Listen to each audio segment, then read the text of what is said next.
What is going down, squad? How are we doing today? Day 2 of the NFL draft is about to kick off. Anything going on?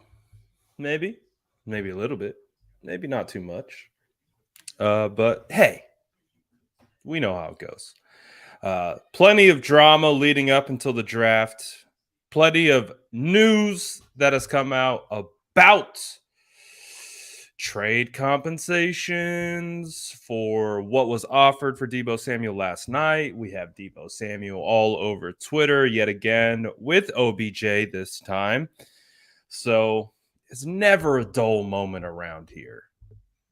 Never a dull moment.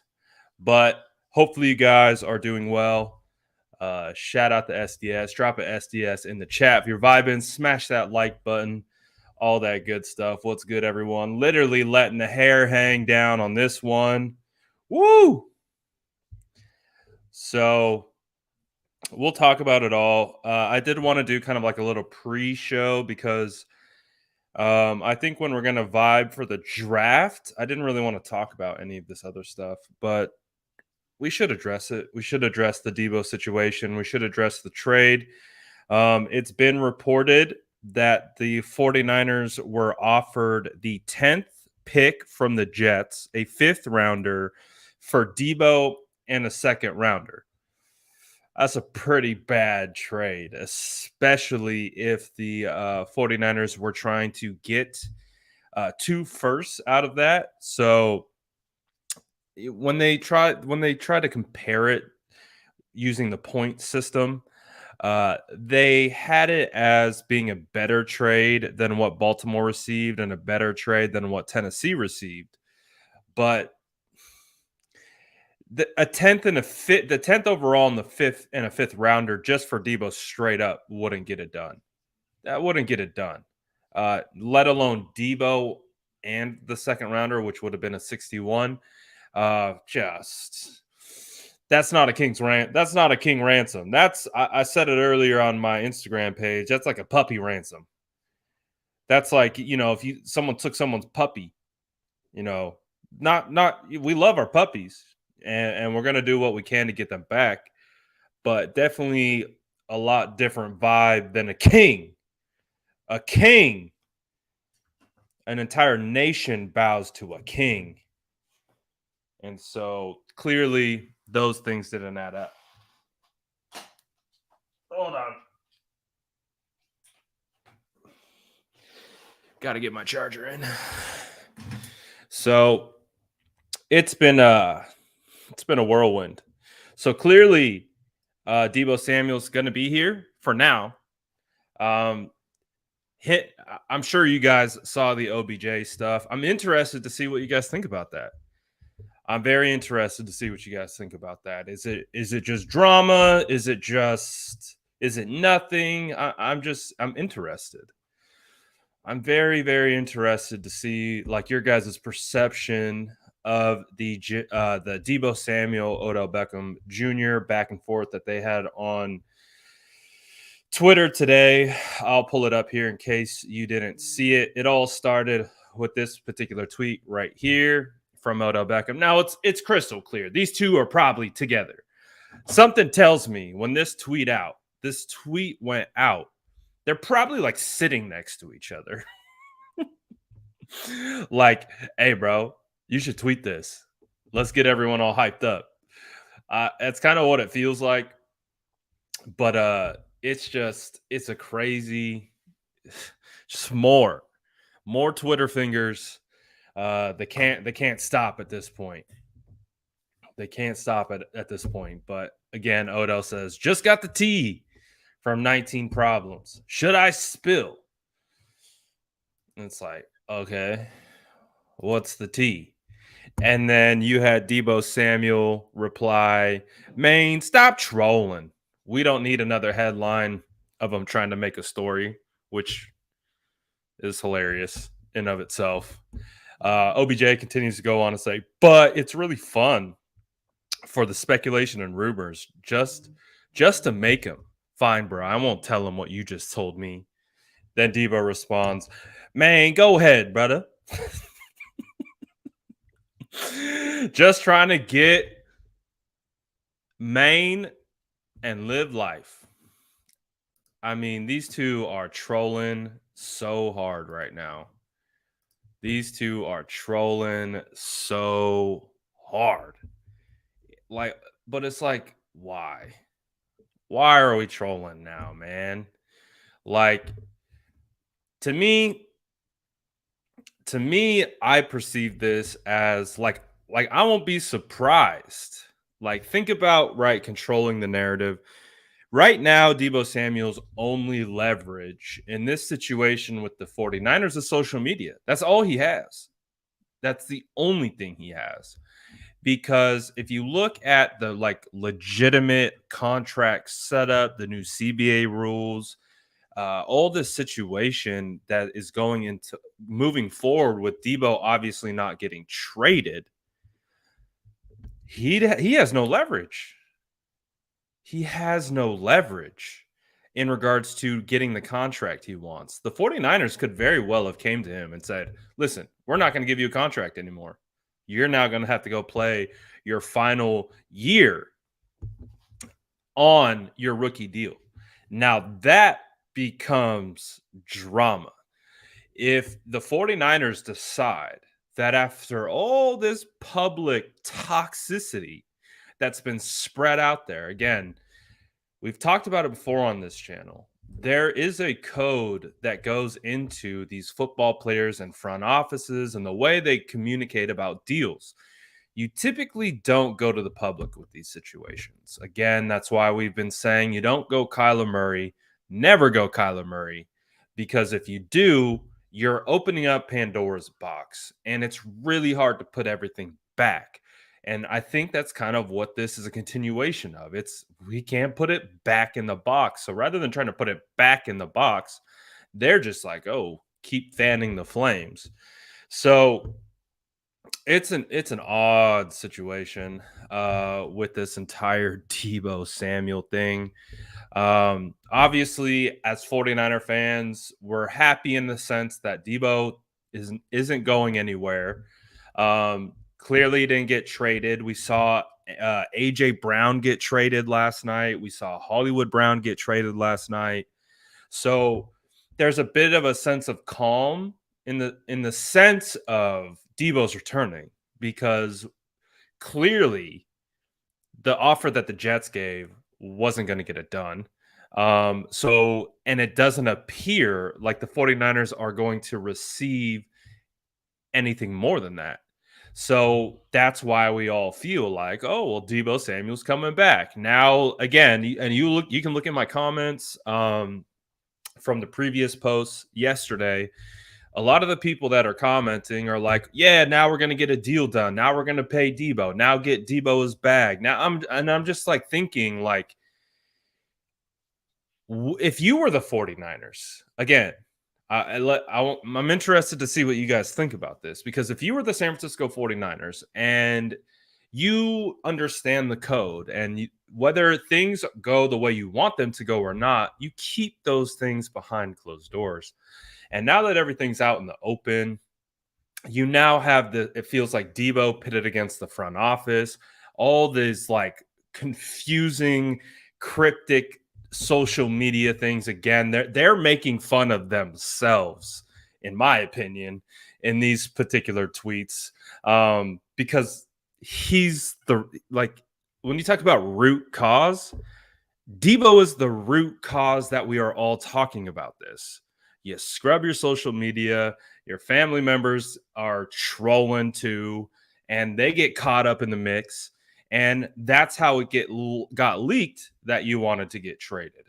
Again, the 49ers knew that Debo had requested a trade a week or two prior to anything becoming public. Because of the cryptic social media use, you opened the floodgates. You brought this attention onto yourself. You get people digging. You get people coming and asking questions and trolling and all this kinds of stuff. And the response to all the energy that came at them It was like a double down effect. They couldn't help it. They're like, it got to the point where again, his brother just had verbal diarrhea and was trying to troll. Oh, he's not going to be here. Well, guess what? It looks like he's going to be here, and I don't know if the 49ers are going to trade him. And if the 49ers aren't going to trade him, are they going to pay him? Is Debo going to get paid? Because look at what AJ Brown just got paid. AJ Brown just got a 4-year, $100 million deal with $57 million guaranteed. The only thing that AJ Brown did is he took the word Tennessee out of his bio. That was it. And he got traded and he got paid. It doesn't look like anyone's coming to trade for Debo Samuel. And I don't know if the 49ers want to pay Debo Samuel now. So what leverage does Debo have? And now you have them like hinting at like, oh, we're going to tell everyone what happened. We're going to tell everyone why this is going on. Again, this is a terrible look. Like social media 101, you're failing. You're getting a letter F. If there's an F minus available, you would be getting that for the way you're executing your tactics on social media. Every step of the way it has blown back on you from a perception standpoint. It's hurt your money and it's hurt your trade value. It's awful. It's just awful execution, and they're still going. They're still going. And now they're hinting at releasing more behind the scenes information. And it's just like, I get it. Debo's trying to get off this team. He's trying to like, he clearly doesn't want to be here anymore. But did Jimmy want to be here when the 49ers drafted Trey Lance? Well, I don't know. Probably not. But guess what? They kept him. And guess what? Jimmy's still on the team. So we can't pretend like the 49ers are just going to acquiesce to these hostage negotiation tactics through the media, and really, to be honest, just poorly executed at that. Because again, all that's been done is you've blown your own cover. You continue to confuse people. The media who are going to talk about this is literally what we do. Like, that's what we do. We talk about this. So you're creating the narratives. Again, we're talking about you a lot. And I guess, the old adage goes, any publicity is good publicity. Publicity. There we go. So what's the outcome of this? I'm halfway expecting in the middle of the draft, right before the San Francisco 49ers are on the pick, OBJ is going to drop a per sources tweet. I'm halfway expecting it. At this time. Like I'm expecting like OBJ to put out a crafted tweet that looks like it would be from Schefter or from Rappaport and be like, I'm hearing that Debo Samuel was blah blah blah, per sources. Like, and then right in the middle of the draft, everyone's gonna talk about it. It's gonna be on they're gonna pull it up on the live. Like, that's just what it feels like. This feels like a little precursor to maybe some more drama that's gonna be out. Let's go, mullet. I let the hair out today. I let the flow go because, to be honest, that's what kind of day it is. It's what kind of day it is. We let the flow go today. But it's just wild ride, bro. It's just a wild ride. And it appears it's not even close to being over. So the question is, again, we have to look to the future, right? We have to look towards training camp. I guarantee you, based on these circumstances, Debo Samuel will not be at OTAs. Debo Samuel will not be at mandatory minicamp. He probably will get fined, and he won't be there. So will Debo Samuel get the bag? And if he doesn't get the bag, are they going to make him wait? and play it out on that final year of the deal. And is he going to do that? It's not getting prettier, ladies and gentlemen. It's not getting prettier. So, hey, trigger fingers turn to Twitter fingers. It is what it is. But it's going to be very interesting because obviously he's still here. There's the reports of what was been given clearly wasn't enough. So Debo's still here. So it's going to be interesting what we see today. Be interesting to see if Debo actually gets traded today. Brian Cap. That's the first time I called you Brian. We're going to see Debo with the Rams. Rams wall behind him on his story. Don't do it, Cap. Don't do it, Cap. Oh, don't do it, Cap. Don't do it, Cap. I don't want it. I don't want that. I don't want that. Ashley said, why don't you think they'll work it out? Trey and Kittle, et cetera, want him. I think Kyle will mend it. I don't think that's the problem. I don't think it's a problem of I don't think anyone doesn't want Debo. I think everyone wants Debo. Everyone wants Debo on the team. Everyone wants Debo to be a part of this. No one wants Debo, the player, gone. But this is a business. And as we all know, we've all had jobs and I've had to negotiate contracts and negotiate new deals and those types of things with my employers. And I'm sure you guys have. Now, it's not apples to apples or anything like that, but there is a business level to this. And with the way it's being handled, I don't know if the 49ers are going to be really happy about it. Really, really happy about it. So we'll see. And that's the thing is they don't really have a choice right now other than to work it out. But it's going to be very interesting. It is going to be very interesting. I think I don't think the saga is over. I don't think the saga is over. So it's going to be very interesting. But do you guys have any other questions about Debo? I hope you guys are right. But I don't know. It's going to be interesting. So, anyways, let's get off the Debo situation. Enough Debo. Who are we drafting at 61? Drop it in the chat. Hit that like button if you haven't. Who are we drafting at pick 61? Who's it going to be? These are some of my sons. I have a lot of draft sons. I love Cam Jurgens. I love David Bell. A lot of people don't like David Bell because of how he tested. I like the football player, David Bell. And I agree. I was at the combine. I saw David Bell working out, and I was disappointed by David Bell's workout. It wasn't the greatest. I was sitting there in the stands right next to all the scouts and right next to all the coaches, about 5 feet away from Pete Carroll. And I'm just watching David Bell. I'm like, yeah, it's not a great workout. But you turn on the tape, dude's a football player, straight baller. My guy, D'Angelo Malone. Whew! Give me D'Angelo Malone at 61 because how do we think the second round's going to play out?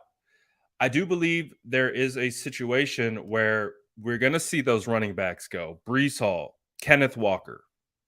If we got Kenneth Walker, that would be fire.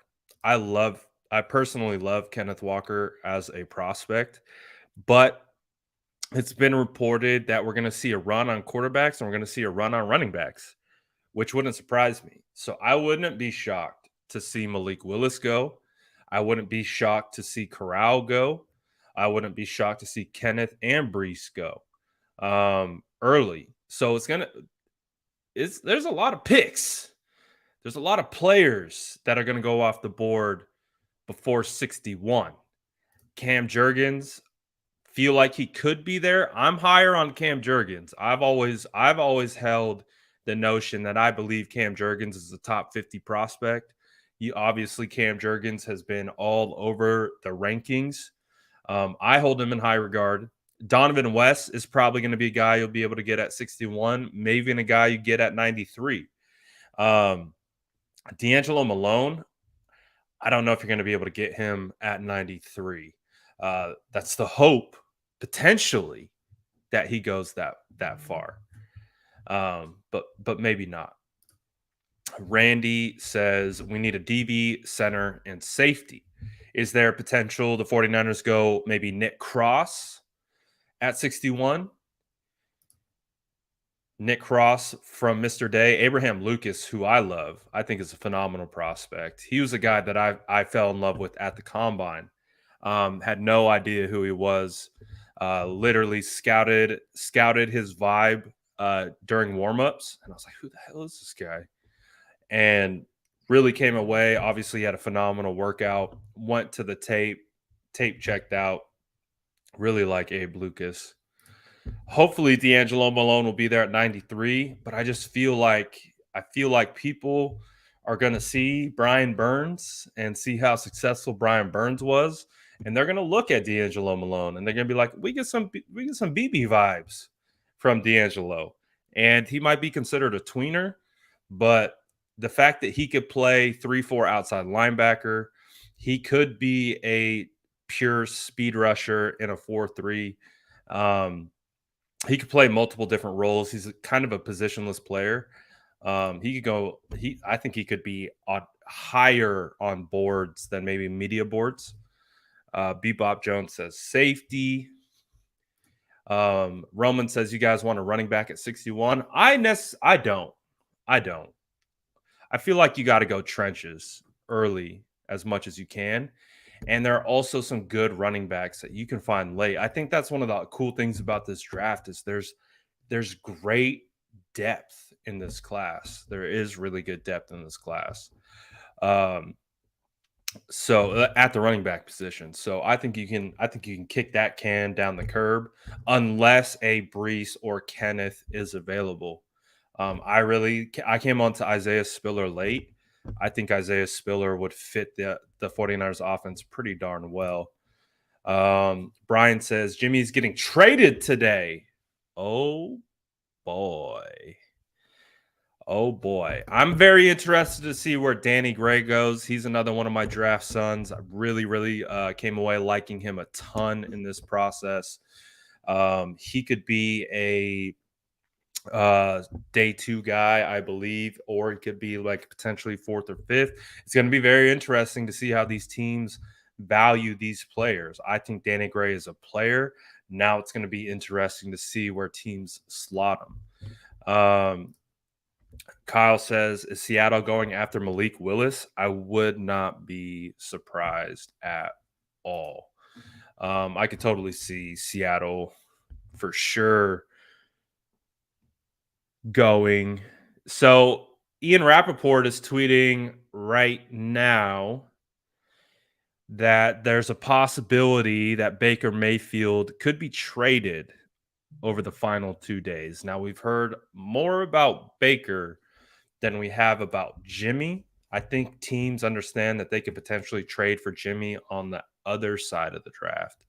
So it's going to be interesting to see how that plays out.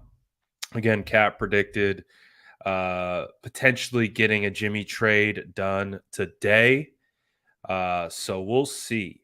Oh, fan favorite, quick Christian Watson. Will he be there at 61? And would you take him at 61? The faithful would be hyped off that one. You got him there. Faithful would be hyped off that one. Someone fix Jesus's noties ASAP. Oh, if we get Rashad White, the hype is buzzing. I'm so hyped off Rashad White. If the 49ers were able to get Rashad White from ASU, whoo, I would feel really good about Elijah Mitchell and Rashad White, RB, and Jeff Wilson. And that would give the opportunity to Trey Sermon for really, kind of pick up the speed. But if they could get Rashad White, you know he's going to fit like a glove right into the 49ers offense. They run a very similar kind of outside zone scheme in a sense, and he's so good in regards to anticipating the whole. One of my favorite things that running backs do, because I was a former lineman, is when the running back helps you out. It's a duality. And I don't think people, especially in zone schemes, and I don't think people really look at it like that sometimes. There's a duality nature to offensive line and running back play when it comes to operating zones, because you're more offensive linemen, they're trying to stay on a track, and whoever comes into their track, they're going to take. So it's up to the running back to understand that. Also, they can help aid their offensive linemen by kind of pushing outside and then drawing the defenders to the outside and putting them in position to block, and then they cut back off that, and your offensive linemen are right there in position, and you create a big big wall of man meat, and you cut right off their butts. It's one of the things why I love the zone scheme so much. Um, Rashad would be able to come in and do that right away, and I think it's one of the reasons why you can point to why Trey Sermon struggled. I don't think he's used to running behind a zone, at least with the hole about that big. Um, so you have to be able to, well, you have to be able to maneuver that and hit it hard, Renee. Hit it hard. Yes. Yes. We never pause here. We never pause here. We plow through. So you get me Rashad White, I'm hyped. Ooh, bold. Khalil Shakur over Christian Watson. Whoo, boy. Oh, boy.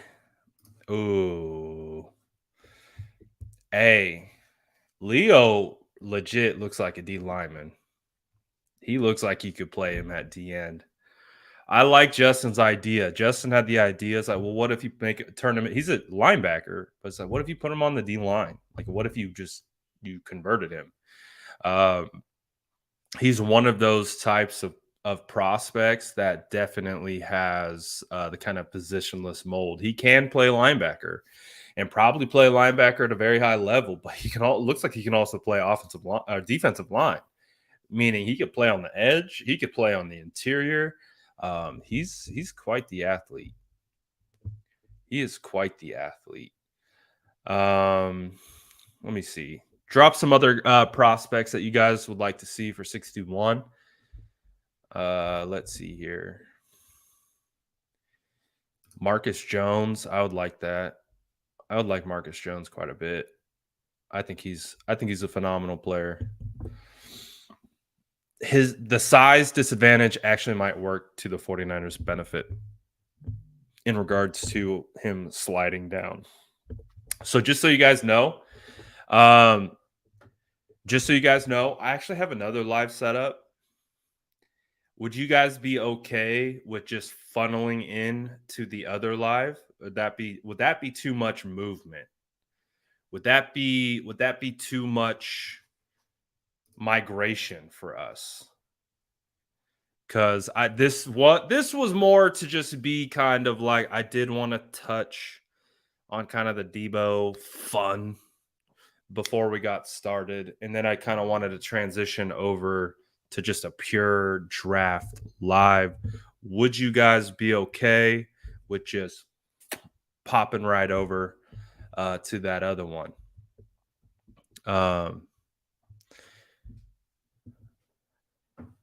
Hold on one second.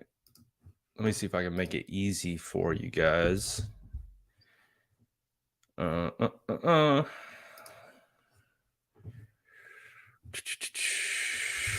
I drop a link? Yeah, I can. Let's go. All right. So if you guys are cool, I know we're probably going to lose some. But that's okay.